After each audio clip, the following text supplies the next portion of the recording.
তুমি ইমামতির যোগ্য হবে না, কারণ তোমার নামাজে শয়তান থাকবে। যার আল্লাহ থাকবে না এই শয়তান, যার নামাজে আল্লাহ হাজির থাকেন না তার নামাজে শয়তান থাকে। তাই তোমার নামাজ পড়ে লাভ কি হবে?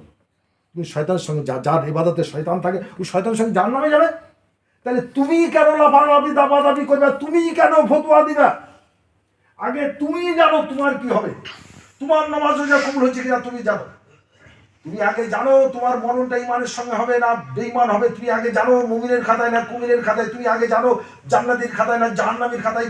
তুমি আগে জানো আল্লাহর বান্দার খাতায় না শয়তানের খাতায়। তুমি হিজবুল্লাহ না হিজবুল শয়তান। তারপর ফতোয়া দাও। তোমার পরে আল্লাহ রাজি খুশি আছে? ইহদিনাস সিরাতাল মুস্তাকিম, ইহদিনাস সিরাতাল মুস্তাকিম, সোজা সরল পথ, পবিত্র পথ না আমরা চাইছি। কোন পথ? যে পথে যারা তোমার সান্নিধ্য লাভ করেছে, আল্লাহর সান্নিধ্য এবং নৈকট্য তোমার লাভ করেছে, যাদের উপরে তুমি রাজি খুশি হয়ে গেছো, যাদেরকে প্রসন্ন হয়ে গেছো, যাদেরকে পুরস্কৃত করেছো, ওই পথ। নিশ্চয়ই ওই পথ নাই যারা তোমার গজবের কোপে যাদের জীবন বরবাদ হয়ে গেছে। তাহলে আল্লাহ নৈকট্য তোমার কাছে হাসিল করেছে আল্লাহ ঠিক বেলায়েতপ্রাপ্ত কামিল। তাহলে আমাকে চলতে হবে বেলায়েতপ্রাপ্ত কামিলুলির কাছে গিয়ে আল্লাহর পথ বুঝতে হবে। কুলবিল মুমিন রাসূলুল্লাহ, যার দিল কার মধ্যে আল্লাহ আল্লাহ রাসূল মজুদ থাকে তিনি আল্লাহ রসুল। তিনি তাবিজ তদবির তেল পড়া জল পড়া পানি পড়া এইসব দুনিয়াদের কোনো কারবারই তার থাকবে না। তিনি হচ্ছেন আল্লাহ রসুলের প্রেমের কারবারি। মানুষের মধ্যে আল্লাহ রসুলের প্রেম কীভাবে আসবে, প্রেমের জ্যোতি কীভাবে আসবে, প্রেমের জোয়ার কীভাবে আসবে, এই বিদ্যাটা শিক্ষা দেবেন। আল্লাহ রসুলের প্রেমের জোয়ার আসলে দুনিয়ার প্রেম বেরিয়ে যাবে, তখন তুমি মুমিন হবে, তখন তোমার আল্লাহর প্রতি ভয় আসবে। মুমিন ওই ব্যক্তি যে আল্লাহকে বেশি বেশি ভয় করে, অর্থাৎ আমার আল্লাহ নামাজ হয়ে যাবে মিথ্যা বলে। ইমানদার ওই ব্যক্তি, ইমানদার মুসলমান ওই ব্যক্তি। বলছে একজন বলছে, বাবা আপনি তো দাড়ি টুপি পালা, আপনাদের খুব নামাজ, আমি একটা বিপদ বলেছি, যদি আপনি একটা সাক্ষী দেন তাহলে আমি কিন্তু এই বিপদ থেকে বেরিয়ে যাবো, মানে আপনার সাক্ষীর দাম হবে। আগে যুগে কংগ্রেস পিরিয়ডে দাড়ি টুপি পালার সাক্ষীর খুব দাম, হাজি সাহেবদের সাক্ষীর খুব দাম। কথা বুঝে আমি যারা জটিল কেসে করতো হাজি সাহেব দিন, আর জজ বিশ্বাস করতো মুসলিম হাজিরা মিথ্যা বলবে না, একদম এরা মিথ্যা বলবে না। হজ করে এসেছে পাঁচ জায়গা থেকে আমাদের ফিরে আছে, এটা বিশ্বাস করতো কংগ্রেস পিরিয়ডে। আমাদের হাজি সাহেবদেরকে ধর্মীয় যেত বড় লোকরা। তাহলে আমার মতো পাগলিওয়ালাকে বলছে ইস্তায় 10 কোটি টাকা দেবো,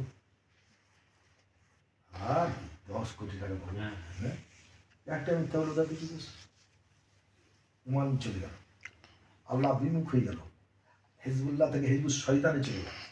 এখন আমার মরণ যদি হয় শয়তানের সঙ্গে হবে, আর কবর হাসর শয়তানের সঙ্গে হবে। তাহলে 10 কোটি টাকার জন্য আমি মিথ্যা বলতে পারলাম। যদি পৃথিবী দিয়ে দেয়, দিয়ে বলে একটা মিথ্যা বলে মুমিন তার নাম, যে আমি আল্লাহ থেকে বঞ্চিত হয়ে যাব, আল্লাহর ভালোবাসা থেকে বঞ্চিত হয়ে যাব। দুনিয়া একদিকে, আমার আল্লাহ একদিকে, আল্লাহর পথ একদিকে, শয়তানের পথ আর একদিকে। দুনিয়া হচ্ছে শয়তানের পথ, দুনিয়ার মোহ, দুনিয়ার আকর্ষণ। মহাদেশ আব্দুল হক দেহরি রহমতুল্লাহ বললেন, আল্লাহ অপেক্ষা দুনিয়ার মহব্বত বেশি দিলে থাকা হচ্ছে কুফরি। কিন্তু আমরা আল্লাহর মহব্বতের স্বাদই বুঝি না। জি, তাহলে আল্লাহ রসুলের প্রেমের জোয়ার জিনিস সৃষ্টি করতে পারেন তিনি আল্লাহ রলি। হযরত আল ফেসানি রহমতুল্লাহ বললেন, আকাশ দিয়ে উড়ে যাও, পানির উপর দিয়ে হেঁটে যাও, আগুনের মধ্যে বসে থাকা, এই দেখো আমি আগুনের মধ্যে বসছি, আগুন আমাকে পড়েছে না, এটা উলির কারামাত।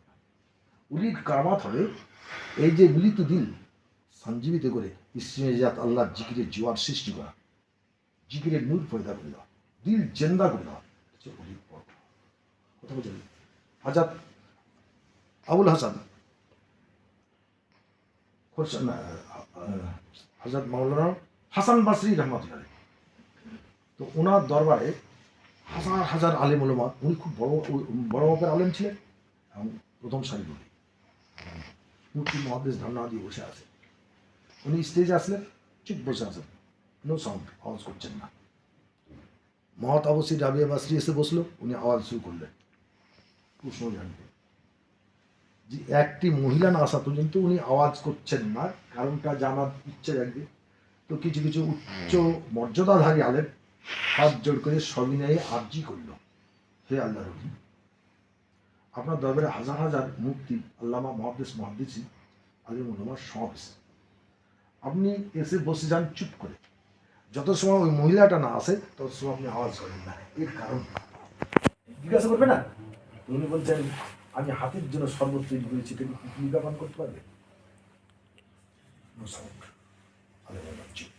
বলছেন হুজুর আমরা হাদিস কোরআন পড়েছি, হাদিস কোরআনের তাকরির করি, কিন্তু আমাদের দিলে কোনো ক্রিয়া হয় না।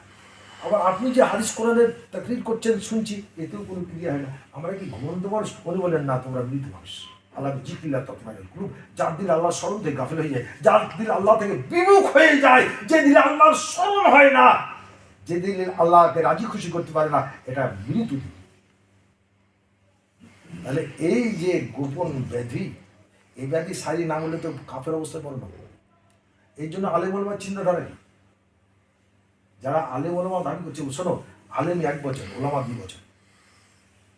2টি চোখ, 2টি হাত, 2টি পা নিয়ে পূর্ণাঙ্গ মানুষ। 1টি চোখ কানা, ওকে কানা বলি, 1টি পা নাই, খোলা মানুষ না। তাহলে এলেম হচ্ছে এক অপরের পরিপূরক। সিরিয়াতে এলেম যদি পাহাড়ের মতো হয়, আল্লাহ রাসূল বলছেন এর মধ্যে ইলমে তাসাউফ যদি না থাকে, যেমন দেহের ভিতরে জান না থাকলে দেহে পচে গেলে দুর্গন্ধ হয়, এরা হচ্ছে এইরকম শরিয়াতপন্থী। এরা পচিত গলিত খুশিত দেহের নেই। এরা মিথ্যাবাদী হবে, এরা হিংসুক হবে, এরা বিদ্বেষী হবে, এরা অহংকারী হবে, এরা মুনাফিক হবে, এরা ঝগড়া বিবাদ লাগিয়ে দেবে, এরা দ্বন্দ্ব লাগিয়ে দেবে, এমন দ্বন্দ্ব লাগিয়ে দিবে যে এদের দ্বন্দ্বে সাধারণ মানুষ বিমানারা হয়ে যাবে। কারণ এদের মধ্যে সত্যের জ্যোতি আসেনি, ইমানের জ্যোতি আসেনি, ধর্মের জ্যোতি আসেনি, দিনের জ্যোতি আসেনি, নামাজ রোজার জ্যোতি আসেনি। তাহলে এরা পুরোটাই অন্ধকার। আমরা আচ্ছা বলো দিদি এলমন উরুল জাহিলা জুলমাতুন, তা তোমরা এক একটা জুলমাতের মতো অন্ধকার, তোমাদেরকে এলমের নূর আছে না? আমি বললাম জ্ঞান অন্ধতার কারণে মুসলমান, বধিরতা এবং চেতনাহীনতার কারণে এদের পছন্দ অনুসরণ করছো। এদের ভিতরে ইসলামের জ্যোতিবাদী কিছু নাই, এদের সামনাসামনি প্রমাণ করতাম প্রায় শেষ কথা বুঝলাম। দরগাপুর সাহেবের সাবজেদা মৌলানা সাহেব, উনি ওই সভাতে ছিলেন। উনি আমার সঙ্গে দেখা করে আমাকে ডবল ব্যারিকেড করে ঘরে নিয়ে বললো, উনি ঢুকে গিয়ে হাত জোর করে দাঁড়িয়েছে, বলছে হুজুর 52 জেলার পীর ফুরফুরা দাদা হুজুরের গাড়ির চাকা ঠেলেছি, ওনার মধ্যে এই এলেম ছিল। মিজলা হুজুরের চাকা ঠেলেছি, আল্লাহ হুলামিনের চাকা ঠেলেছি, এই এলেম ছিল না। আমার আব্বা দরগাপুরিতে আর আমি উরুস করছি, তার মধ্যে এই এলেম ছিল না। আমি আসছি আপনার দরবারে, 2 গাড়ি আত্মীয় স্বজন সবাইকে নিয়ে সেখানে বায়াতে গিয়েছিল। কথা বলতে হবে। এখন বায়াত হলেই কি দিল পাক হয়ে যাবে? যেমন মাদ্রাসায় ভর্তি হলে কি মাওলানা মুফতি মাদ্রাসা হবে না? স্কুলে ভর্তি হলে কি মাস্টার ডাক্তার ব্যারিস্টার বিজ্ঞানী দার্শনিক হবে না? ওটা যেমন প্রসেস আছে, বাতানা এলেম শিক্ষা করার প্রসেস আছে। বাতানা এলেম যার মধ্যে আল্লাহ দিয়েছেন, তিনি এই প্রসেস শিক্ষা দেবেন, তার দরবারে আসা যাওয়া করতে হবে। কথা বুঝলেন? তাহলে সম্প্রীতি নষ্ট হবে না মুসলমানদের মধ্যে। আমাদের এটা সংকীর্ণতার কারণ। আচ্ছা, এখন বন্ধুকে ভালোবাসলে বন্ধুকেও ভালোবাসবো, আমরা ভালোবাসি না? আমার বন্ধুর ছেলে, আমার বন্ধুর মা বাবা যদি প্রেম থাকে, বন্ধুর দেশের কুকুরও বন্ধু যদি প্রেম থাকে, দুনিয়ার কোনো স্বার্থজনিত কারণে যদি প্রেম না হয়, প্রকৃত বন্ধুত্ব যদি থেকে তাই তবে আর সবাই বন্ধু আমার। তাহলে আল্লাহর প্রেম যদি থাকে তো বান্দার প্রেম থাকবে। সৃষ্টির মালিক তিনি, তার দয়ায় সৃষ্টি জীবন ধারণ করে আছে। তিনি যাকে ভালোবাসেন আমি তাকে ভালোবাসি। আরে ফয়সালা করার মালিক দাদা, আমার বন্ধ করার দরকার কি আছে? আমি শতোপদেশ মিষ্টিভাবে বলবো, সে শুনবো আর না শুনলে তো আমার দলাদলি করার কাজ, জেদাজিদি করার কি আছে, বিতর্কের কি আছে, তর্ক বাহাসের কি আছে? ওর পথে চলবে, আমি আমার পথে চলবো, শান্তির পথ। তা হবে না, বিতর্ক যুদ্ধ লাগাতে হবে, মারামারি ফাটাফাটি করতে হবে, কিন্তু শয়তানের পথ। ও মানলো আর না মানলো আমার যায় আছে কি? আমি মানার কথাটা মিষ্টিভাবে বুঝিয়ে দিলাম, আমি যতটুকু জানি বুঝিয়ে দিলাম। বাবা আমি বললাম এখন আপনি যদি না মানে এর জন্য আপনি দায়ী থাকবেন।